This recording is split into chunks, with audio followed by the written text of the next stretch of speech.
Greetings, welcome to the Prime Directive. I'm your host, Jefficho. My co-host is always Chris. Say hi, Chris. Hello. I'm glad you didn't sing that. I really strongly considered it.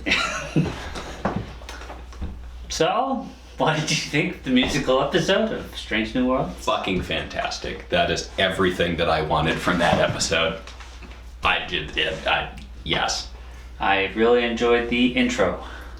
Yes. Yeah, that was really cool. Yeah. I like that they've been taking liberties with the intro for special episodes. Yeah, I was like, you know what? Picard was changing like just tiny little bits of like that quick intro. I'm enjoying this. I'm enjoying the animated one we got, and then this.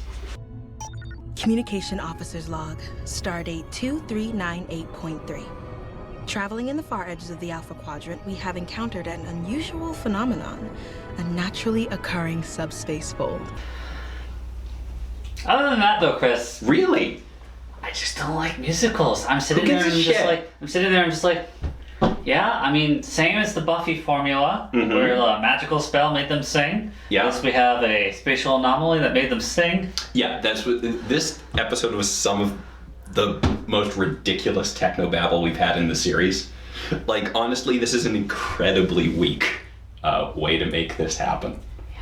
Like, there was actually some sort of spatial anomaly that made you sing, instead of it just being like a character perceiving things as song or something like that. I thought they'd be the way they go with it. So that really makes no goddamn sense. But again, it's fun enough that I don't care. We've done stupider shit. If it was TNG, it would just be Q being like, Yeah. Oh yeah. You could just screw you guys for Robin an Hood episode. Yeah. musical. Yeah. Whatever. You would never do that. Well, you are trying to communicate through a medium with different laws of physics, so perhaps fundamental harmonics are the answer. Yeah, I was just, you go on, because frankly, I was tuning out a lot on these songs because I didn't felt like the lyrics were doing anything for me. A lot of the things they were saying, they're just like, oh yeah, it's making us open up personally about ourselves, but like, I don't know, a lot of them were just repeating the lyrics because that's how melody goes, where like, you know, you gotta go full circle and you gotta come back to certain lyrics, but it doesn't actually make sense to your story. Canon red flag on that. Like peculiar, this and that. They're not all gonna say those words. Bullshit. They are. That's the thing. That's exactly. Everybody that's has the same like vocabulary. Everybody has the same vocabulary. Yeah. Where it's just like, this is peculiar. Like bullshit. All systems stable. All systems stable. All systems stable. All systems stable. All systems stable. But why are we singing? That's the fundamental. You can't call bullshit on that because that's the thing that's happening. I don't have a red flag, but I have a bullet. Ugh, my god. No, we are having way too much goddamn fun today, and I am here for it. One of the things that I think has made Strange New Worlds so successful in the eyes of fans is that we're really returning to character-focused stories. All these stories are about characters, and they're in a weird scenario, and it's much, much different than the plot-focused stories that we were doing with Discovery and early Picard, where these are characters that just exist to exposit dialogue and move the plot forward. And we're having single episodic shots that explore our characters in certain ways. And I think Uhura was very correct when she was talking about, we're also operating by the logic of musicals. And, we're vociferously singing our thoughts and feelings out to the audience. And that lines up very well with the whole emotional core and character exploration theme that Strange New Worlds is doing. So I think this was an excellent show for Star Trek to do, this style. I think it fits in really well with what Strange New Worlds is doing overall and how it likes to tell its stories. Well, we did get some relationship shit in this. Yeah, we did. I love how this is the reason that Spock and Chapel are fucked. I don't think you're going away for 3 months. But she doesn't care. Oh, she doesn't care about the relationship? Yeah. That she started? Yeah. Because she had feelings for him? Yeah. How does that make sense? I don't understand. I'm a guy. I'm Well, guy. that's always that's been her thing. Like she's never been comfortable with the commitment. Even going back to the start, she wasn't comfortable with that. She's still sticking with that, huh? Yeah. Mr. Stoic Vulcan didn't wear that out of her? Mm-hmm. And then we got Pike and his relationship. Yeah, I have a sneaking suspicion that she's Gorn food. Yeah, you know, like you said that, I'm just like, I look at her and I'm just like, she would look good, like, getting eaten by a Gorn. Because you would feel so bad for her. Like, she's the perfect victim of a Gorn. Well, I have good news and bad news. We have more time to plan our compromised trip. I just got put on a priority 1 mission. But are the Gorn gonna eat her, or are they just gonna spit on her so that she can have Gorn babies? She's on a priority 1 mission, and the next episode's called Hegemony, so I think this is... And they haven't circled back to Gorn since that first episode where they're just like, Gorn threat. Yeah.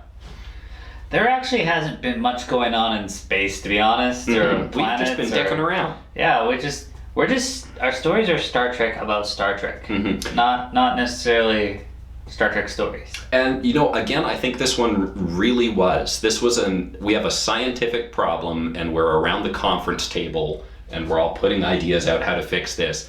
And we got the stupid, way to explain it. It's like a zipper in space. And if we reroute the quantum deflector and put anti-photons into it, it'll zip back up. You know, it's like that stupid shit from Futurama, like a balloon when something bad happens. You know, I know we're a few episodes removed, but I felt like some of the things said in this episode were from Lower Decks. Yeah.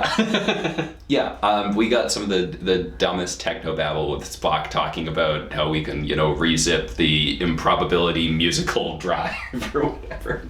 That was said with a completely straight face, and I imagine that took a number of takes. Like a zipper, which begs the question, might it function like a zipper? Zippers work both ways. Could we use it to close the improbability field back inside the fold? Potentially, if we combined shield harmonics with the Heisenberg compensator. Benga doesn't sing. He did a few times. Does not want to be a bunny. No, that was one of them. That was like, this is Lower Decks. Like, I don't want to be a bunny. It's unlikely we would be bunnies. Yeah, unlikely. We got Lalon and Kirk. That was really good. Yeah, we had the build-up with her and number 1 talking about it, and then she's like, I'm gonna break the rules, and Kirk's like, rules? She tells him anyways. She did a really good job being non-specific. She didn't talk about anything that happened, she just talked about her feelings. Yeah. Which is something that's particularly difficult for her to do. Not in this episode, it's not. Well, I think they did a great job earning that. Like, the actress did a fantastic job this whole episode, conveying how, I think, conflicted and how much of a struggle this was for her. I think that was really good. That happened. Reports of musical outbreaks have come in from every deck. Honestly, I assumed it was something you had all rehearsed, but I sang too. So did I. And I do not sing. And we got Carol Marcus. Yeah. And pregnant. Tell me Chris doesn't math that up. Apparently. Yeah. I don't care to do the math, but someone on the internet told me it does, so I believe them. Yeah. On and off again relationship. You get a bit more of it where it's just like, I'm never in one place. So that kind of makes him less of a whore. But he's Kirk. So every planet he goes to. Captain, you're not supposed to go down. I'm not getting anything on the ship right now, so let's go see what they got. I don't know if it's supposed to be like Kirk's just like that, but I feel like he was flirting with Lon pretty hard, so maybe he shouldn't be doing that with a pregnant lady on the starbase. Yeah. But, Kirk's just like that. That's how he talks to people. It's Kirk. We thought maybe he was going after her, but I think he was just being nice to her and being her friend. He did say. He said, I'm not flirting. Yeah. Want a cookie. Want a cookie. I met another you. Whoa. I don't love rules, but I'm pretty sure you're about to break a big one. The other you, he saw the real me. You give somebody cookies, you're trying to get in their pants. How are those chewy chips Ahoy's? What else we got, Chris? Hemmer. Yes, Hemmer was back. He was the, captain of the Klingon ship there. They took that in a very different direction. We got Klingon like K-pop or something there. Yeah, it was all the dance moves going on in the back. It was great. Background guys. Yeah. It's hard to say what they were saying. Like, I know because I've seen the clip a few times, but I don't know. It's because of the style that they're singing. It was very non-threatening. Yeah, it was. Yeah, it was great. I was kind of hoping if we were going to involve Klingons, we would get Klingon opera. I think if we were doing the Klingons were actually on screen for longer, they would have done with that, but they were just used as a gag there. Yeah. Yeah. And I loved during that same scene when the Enterprise got to do also dance moves with the Klingon, with battle cruisers.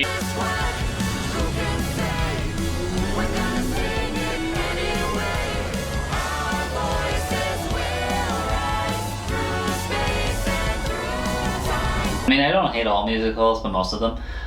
Blues Brothers is my favorite musical. Dr. Horrible's sing-along blog. That was great. Yeah. I always remember that one part, and I wanted in this from Spock, where it's just at the end, like, Nathan Fillion's not even singing, and then he just, like, steps on him, and it's like, fuck! I really like some bits with Spock there. They were talking about our prime directive, and he's like, not really at the end. And even when they were saying they were going to miss the singing, Spock's line in there was, I will not miss the singing, and everyone else was saying they would. And that was really cute. When it comes to the singing, obviously Uhura was pretty good. There were a few times I'm like, oh, well, she's not going to belt it out, and then she belted it out later. She was great, yeah. Lana actually is a singer, she has an album out. Ethan Peck, I thought, did a really good job. There was definitely, you could tell there was some auto-tune going on at some points, and I think they leaned much heavier into the characters that were played by actors that can actually sing. Yeah. Yeah. But, you know, the thing about these musical episodes is, you're writing it out to make it easier for their style, too. You're not going to be like, hey, I want you to do this type, and you to do this type. You see what they can do, their range, and you play within it.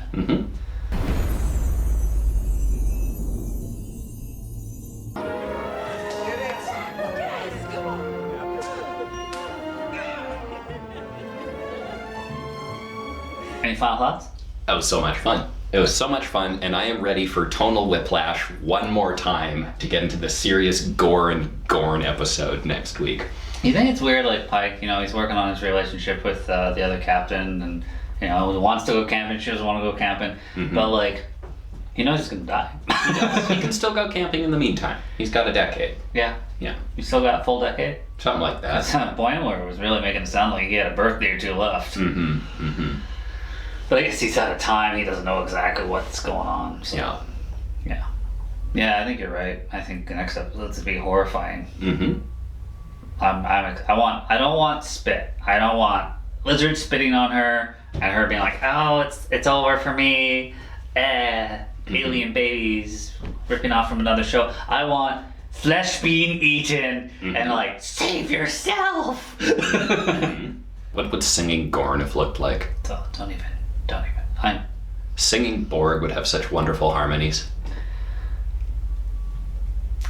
Resisting strangling you. I want to see the sequel to this. I want this to come back, and we'll see what some other species look like with the sing-song anomaly. Yeah, well, I mean, here we go. These are my final thoughts here. We got a reason for it. It was executed well. But musicals aren't my thing. All right. I had a fantastic time. I've been seeing a couple more musicals than I normally would, which would be Zero recently, because my friend's been doing a bunch of plays. But I had a great time. All right. Yeah. Well, as always, guys, thanks for watching. See you next week.